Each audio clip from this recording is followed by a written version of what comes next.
mas na enfermidade do meu servo eu não posso mandar nada. Mas o Senhor tem autoridade para mandar ela ir embora agora, e eu desejo essa fé. Eu quero operar nisso, não precisa ir lá não, manda a tua palavra, porque se eu mando, acontece, imagina o Senhor mandar. Irmão, Jesus teve que parar a reunião, falou, só um minutinho, vocês estão vendo isso? Vocês estão vendo o que está acontecendo aqui? Eu não achei fé como esta, nem mesmo em Israel. Jesus fica admirado é quando você realmente fica surpreso, você não esperava isso, esperava até de alguém aqui, mas vem um cara de fora e manifesta uma fé tão grande, irmão, essa é a fé que o Senhor está esperando que você tenha. Você não vai depender de geografia ou de distância. Jesus quer fazer na nossa vida o que Ele vai fazer quando você crê que Ele pode fazer, não importa onde você esteja.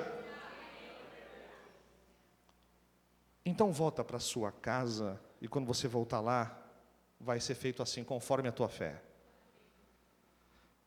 Isso mexe com você ou não? Isso mexe muito comigo. Eu não sei até onde a minha natureza tem impedido a minha crença assim. Eu não sei até onde eu tenho chegado diante de Jesus e... Não sei, pelo amor de Deus, vai em casa assim, porque sabe como que é, né? Esse delay de palavra, só lança uma palavra aqui, até chegar lá, está dando uns problemas hoje em dia. Não sei se o Wi-Fi pega aqui, então vai que o senhor fala, de repente cai o sinal. Jesus continua operando hoje. Ele deseja um teu solo fértil, um coração que você compreenda de que a tua natureza não pode mais te sabotar. Aquela fé foi uma fé admirável, uma fé operante. Foi uma fé singular, uma fé ousada, uma fé realizadora. A fé do centurião realizou alguma coisa incrível que Jesus teve que destacar. Mas o nosso segundo texto, porque eu recebi essas direções todas do Espírito, e queria tanto que os textos pudessem corroborar isso. E depois o Senhor foi me levando aos textos, eu falei, puxa vida, eu estava tão feliz por ter achado esse texto que explicava tanto o que o Senhor tem colocado ao meu coração. E o Senhor me deu um outro, falou, não, Denis, agora eu quero te mostrar quando não acontece. Quando não acontece é quando a fé não opera no Espírito e fica só na natureza. Se a fé da igreja for só natural, nós vamos fazer coisas muito naturais, podem até ser bacanas, mas não serão sobrenaturais. E a igreja de Cristo, ela não pode ficar só como embaixada natural de alguma coisa que é celestial. Veja, não faz sentido. Se você representa o céu, você é uma embaixada na terra do céu, e aqui você só comunica o que é natural, aonde está o sobrenatural? Porque se você for na embaixada de qualquer país e você entra lá, você tem que perceber que está no país. Não só pela bandeira, mas pelo idioma praticado, por todos os símbolos, lá dentro é solo do país. Então se você entra na embaixada americana no Brasil, você está em solo americano. As pessoas estão na igreja em que tipo de solo? Natural ou sobrenatural? Quando você é parte do corpo de Cristo, você está ligado ao quê? A uma videira plantada na terra, a uma videira espiritual. Essas coisas estão mexendo comigo, e eu tenho falado, Senhor, me ajuda a compreender, porque eu quero fluir no sobrenatural, conectado com o céu, para não ficar muito preso aqui. Eu não quero que os meus pés estejam sempre na terra, e de vez em quando o Espírito Santo vai provar o chão que você pisa, para que você dependa única e exclusivamente, não da matéria, mas dependa do Espírito Santo. Porque as experiências que Jesus deu aos discípulos, vai buscar na tua Bíblia, veja se são naturais, veja se é natural. Fala, Senhor, estão cobrando nosso imposto aqui, e agora eu estou até chateado, porque a gente faz só coisa boa para as pessoas. Fala, calma Pedro, calma, nem é digno cobrar da gente, porque a gente não é estrangeiro, mas tudo bem, para não ter problema, vamos pagar.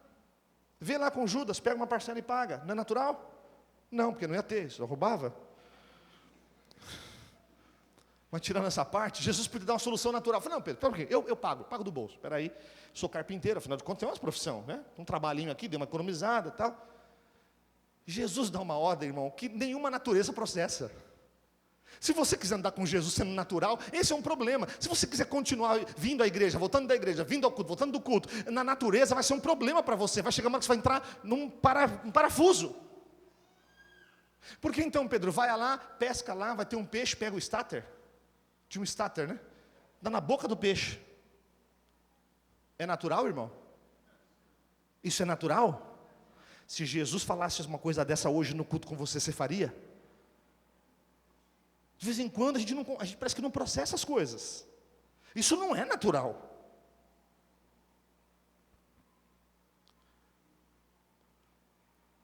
Está tarde, Senhor, despede o povo, porque eu sei que o senhor gosta de ministrar, só começa a falar, não termina, né? Parece o bispo Tarles.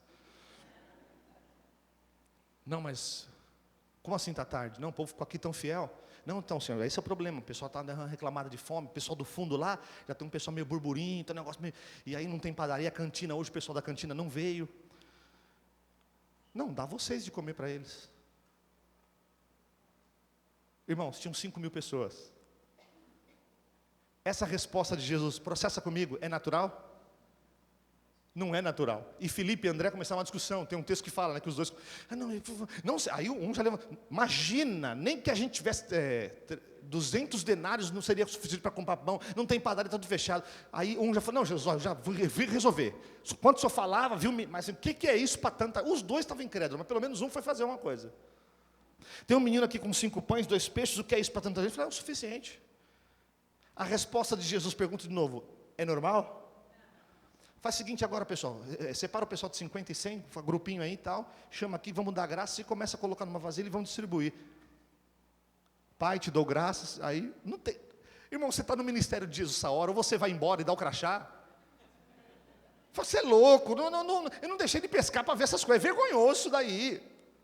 E come gente, e o peixe vazando, e o pão, e come gente, dá mais 2, pá, e vai. Sobraram 12 cestos cheios. E Jesus falou, guarda tudo que não pode ter desperdício. Fala para mim, isso é natural ou isso é espiritual? Que fé que você está tendo ultimamente? A fé de vir ao culto e pensar, vai ser legal, vai ser uma boa palavra, tudo bonitinho, legal, tem ar-condicionado, uma igreja chique, bonita, gostosa, olha, não fala mal de ninguém, prega direitinho e tal. Irmão, não quero isso. Nosso desejo é que você seja impactado pela presença do Mestre que nós adoramos. Que Jesus esteja aqui, irmãos, e que o Espírito Santo tenha liberdade em nós e flua no nosso espírito, e você perceba que quem está falando com você é Deus. O segundo texto fala sobre Pedro. Não era gentil, judeu cristão. Poxa, um cara que você pensa bem, o cara tinha de tudo para ter uma fé super substancial. Enquanto judeu, sabia muito bem quem era Abraão, Isaac e Jacó. Quem era Moisés? Conhecia. De repente vem o Messias, ele aceita e anda com Cristo. Meu Deus do céu, esse cara tem que ter uma fé extrema. Ele não tem que ter problemas, esse cara. Esse cara tem um cara que... É o cara, é o Pedro, estamos falando do Pedro. E foi incrível, porque já tinha rolado uma reunião, estavam super já cheios. Jesus falou, olha, vocês vão indo na frente que eu vou dar uma orada, eu quero orar sozinho hoje. Esses momentos de solicitude de Jesus, de solitude de Jesus é incrível. Ele vai, estava orando sozinho, e de repente ele lembra, ih rapaz, preciso encontrar com o pessoal, o barco já tinha andado, alguns estádios. Eu amo essas coisas de Jesus, Jesus fez de propósito, é claro que fez. Falou, hoje eu estou a fim de dar uma andada nas ondas. Jesus era da Praia Grande. E os caras lá no barco, e é incrível, normalmente... Outra coisa que Jesus gosta muito, Jesus ama deixar você na tempestade. Ninguém prega isso para você, mas eu prego, eu tenho coragem. Jesus adora você no meio do caos. Fala, eu sou crente agora é só vitória, é só vitória, é só vitória, é nada. Você não entendeu ainda, vitória do quê? A vitória está na cruz do Calvário. A vitória está lá, é lá a sua vitória.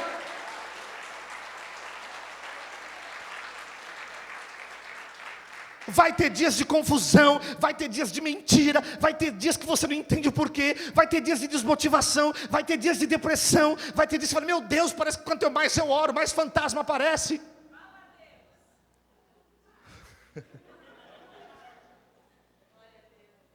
Vocês viram Jesus? Ele não falou que ia ficar lá orando? Falou, mas vocês lembraram ele? Não lembrei, mas ele deve aparecer. Gente, esquecemos Jesus. Daqui a pouco ele vem. Irmãos, imagina a imagem de Jesus surfando sem prancha. E aí os caras, o barco mesmo já estava meio ventando. Parece que o vento estava contrário, né? Diz que o vento estava contra. Irmão, eu já passei por isso. Alguém já foi em alto mar pescar? Me convidaram, irmão. Me convidaram no dia errado. A minha crença natural e espiritual zerou.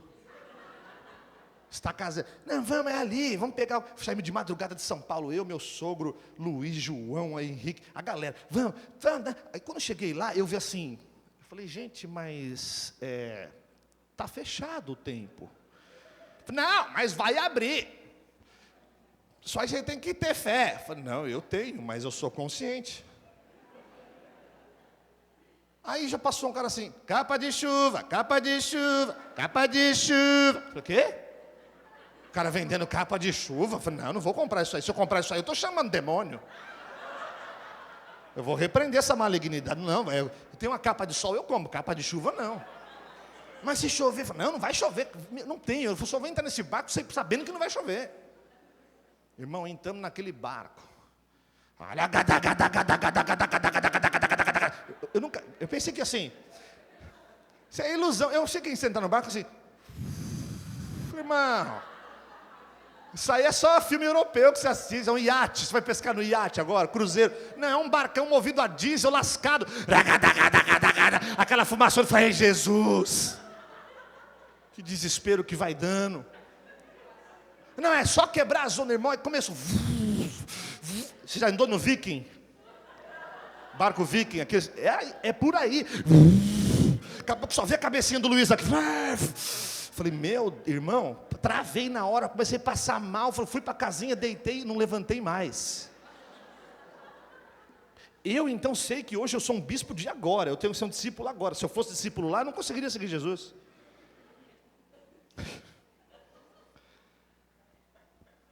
Quando você vê o barco contrário, vento soprando, sabe por que é? É porque Jesus vai aparecer para você. Você tem duas opções: ou confundir ele com um fantasma e ficar mais apavorado ainda e ir embora daí. Vou embora da igreja porque eu fui no culto lá na igreja, comecei no ministério, gente, só tem fantasma. É gente brigando, é confusão, é não sei o que. Você se assustou com o quê, meu irmão? Com o que você se assustou? A gente recebeu você e a gente não se assustou com o que você é?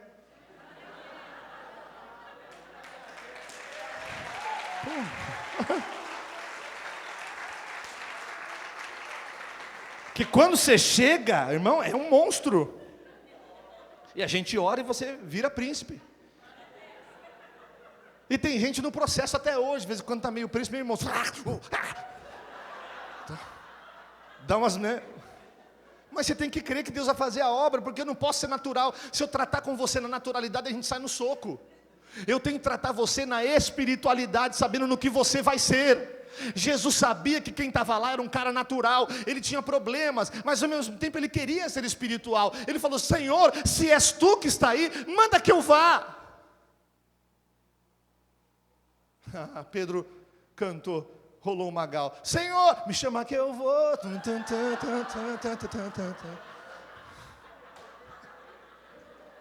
Aí Jesus falou, vem, come on, man. Me chama que eu vou. Você fala, Jesus, me chama que eu vou. Quantas vezes você falou que você ia, irmão? Aí você foi e começou a falar, não, Jesus, falei que ia, mas não vou não. Café com leite. Não quero ir, me arrependi. Jesus estava brincando, não chama não. Jesus já te chamou, você já foi e você não vai voltar atrás. E ele foi. Ele começou bem, cara. Ele começou com fé de centurião. Ele foi dando uns passos, cara, fantástico, mestre, que vem, Pedro, continua, Jesus, que incrível, misericórdia. Foi eu na pescaria, quando eu fui na fé, irmão, depois, perdi completamente, tá pedindo, Senhor, me lê, irmão, rolou uma crise de Elias, falei, Senhor, me mata. Comecei a falar, Senhor, essa Jezabel desse cara que está dirigindo esse... Ele afundou, irmãos, porque a fé de Pedro ainda era muito natural. Era uma fé baseada apenas em convicções da natureza. E aí você pode ver, o texto é muito claro, ele observou o vento. Observar vento significa, é tudo que você tem olhado ao seu redor e que está ainda mexendo com você. Você fica olhando as condições do seu trabalho, você fica olhando as condições da sua família, onde você mora, as condições psicológicas que você acha que tem ou não tem, tudo isso são natural, e essas coisas naturais estão fazendo com que você perca a sua fé, mas sem fé é impossível agradar a Deus. Então Jesus sempre esperou e continua esperando pessoas que se aproximem dele com uma fé daquele tipo, uma fé que diz: a tua palavra é o suficiente. E hoje que você veio aqui é para isso, para você entender que esta palavra é o suficiente se você crer. Você não depende do barco, nem do rio, nem do vento. E aí então, quando Pedro percebe que começa a afundar, e eu muitas vezes também tive os sintomas de afundamento, e clamei sempre: Senhor, me salva. Para quem que eu vou clamar? E aí Jesus então, não, mandei chamar, está afundando, se lasque. Funda aí, vou levantar outro Pedro, Pedro 2. Você acha que Jesus faz bullying com você, irmão? Você está clamando, fala: afunda aí, está gostando? Afunda. Pega ou não pega? Segura. A gente é que faz isso com os outros. O cara está afundando, pedindo clamor, você levanta logo, irmão, né? Você não pode ficar desdenhando de quem está afundando. Pega na mão e levanta imediatamente. Está clamando, está no desespero. Você fala: não sei, também a hora que eu falei não avisou, agora tem que dar uma ralada. A pessoa estava andando no Espírito e por algum motivo sucumbiu. Mas se o Senhor, enfim, insistiu que Pedro poderia de novo estar numa dimensão, eu me alegro com isso, porque o Senhor continua insistindo em mim. O Senhor continua crendo que eu posso andar em outras dimensões. E eu tenho clamado ao Senhor: me tira daqui. Ele tem estendido a mão. E muitas vezes Ele tem dito a mim: por que você duvidou? Por que você não teve a fé que eu gostaria que você tivesse? E isso, irmãos, é algo que constrange quem ama a Deus. Se você ama a Deus, e você ama a palavra, e ama o corpo, e anda com Jesus nessa dimensão, a gente não consegue ter nos textos bíblicos como foram as reações de quem foi exortado. A gente até brinca um pouco com Pedro, a gente tem essa liberdade aqui, eu sou uma pessoa que faz isso nas ministrações, mas olha, eu vou dizer, eu fico pensando Jesus olhando para Pedro, e Pedro falou: Senhor, me perdoa, eu não queria ter duvidado. Eu não queria ter afundado, Senhor, me perdoa. Me põe de novo do barco, não desiste de mim. Jesus disse um dia para ele: Pedro, você foi cobrado. Se eu não intercedesse por você, você seria peneirado. Irmãos, muitos de vocês estão de pé aqui porque o Senhor continua clamando. As mãos do Senhor continuam estendidas. O Senhor tem desejado tanto. Mesmo que você tenha afundado, não é momento de pensar quantas vezes afundou, se você teve essa fé ou a outra. Mas eu só trouxe essa palavra para encher teu coração de esperança, que o que o Senhor tem desejado e convidado você novamente é para começar a operar na dimensão do Espírito. A fé de Pedro naquele dia foi uma fé questionável, mas foi só naquele dia, não foi para acabar com a raça dele. Naquele dia foi duvidosa, foi pequena, foi medrosa, foi até fantasiosa, mas foi um dia. E às vezes a gente já passou por isso, teve dias que não foi o teu melhor dia. Mas o Senhor está insistindo em dizer: Ele pode nos colocar novamente naquela dimensão sobrenatural. Nós podemos voltar a crer e a profetizar, e a declarar, a buscar dons espirituais, e ver sinais, e milagres, e prodígios, e sermos uma igreja relevante que mostre Cristo como Ele é. É isso a palavra de hoje. O centurião confiou na autoridade da palavra de Jesus, porque ele confiou que Jesus tinha autoridade para falar. Pedro naquele dia desacreditou da autoridade da palavra de Jesus, porque ele achou que a palavra de Jesus tinha algum delay, alguma coisa aconteceu. Eu não quero que você saia daqui hoje duvidando de nenhuma palavra que Jesus tenha te dito. Feche os teus olhos nesse momento, curve a sua cabeça. Oh Jesus, Senhor,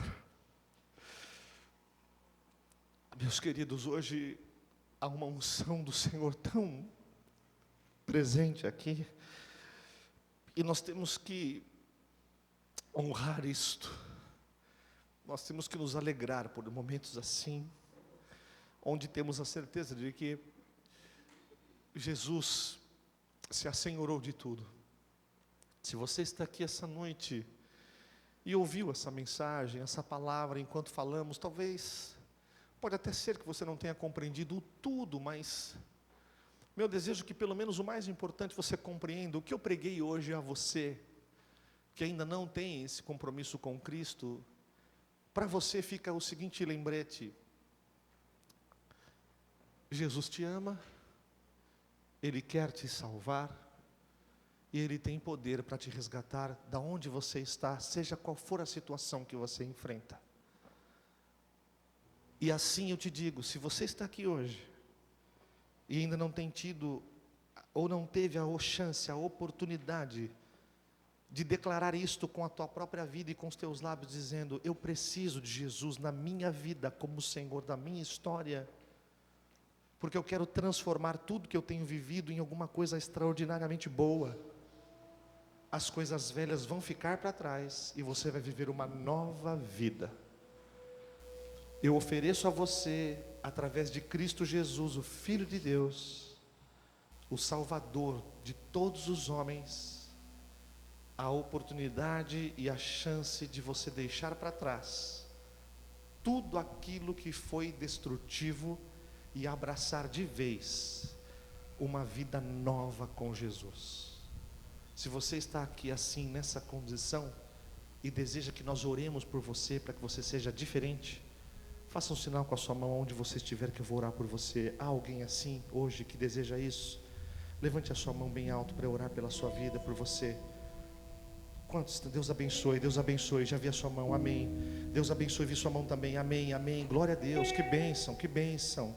Hoje uma noite de salvação, hoje uma noite de quebrantamento, hoje uma noite especial. Se você está afastado por algum motivo, entristeceu-se, de repente você se frustrou com pessoas, com sistemas, ou com a própria religião, e você duvida hoje que seja possível caminhar com honestidade, ou confiando novamente, eu quero fazer um convite. Se você deseja reconciliação, o Senhor novamente diz: estou de braços abertos, prontamente, imediatamente, como Jesus levantou a Pedro, Ele quer te levantar. Se você quiser se reconciliar com Deus, levante a tua mão também, para que possamos orar por você, amém. Já vi tua mão também, Deus abençoe, amém, amém. Glória a Deus por tudo isso, amém. Vi sua mão também, Deus abençoe. Ah, meus queridos, essa noite é uma noite de novo, onde o Senhor confirma sobre nós a vontade dEle amorosa de resgatar, a vontade dEle grandiosa e perdoadora e graciosa de restaurar. Vamos ficar em silêncio, em pé, sem muito barulho, respeitando esse momento gracioso de temor ao Senhor. E quero te fazer um convite muito amoroso e respeitoso. Nós desejamos tanto te dar um abraço aqui à frente e orar por você. Queria que os pastores já ficassem aqui à frente.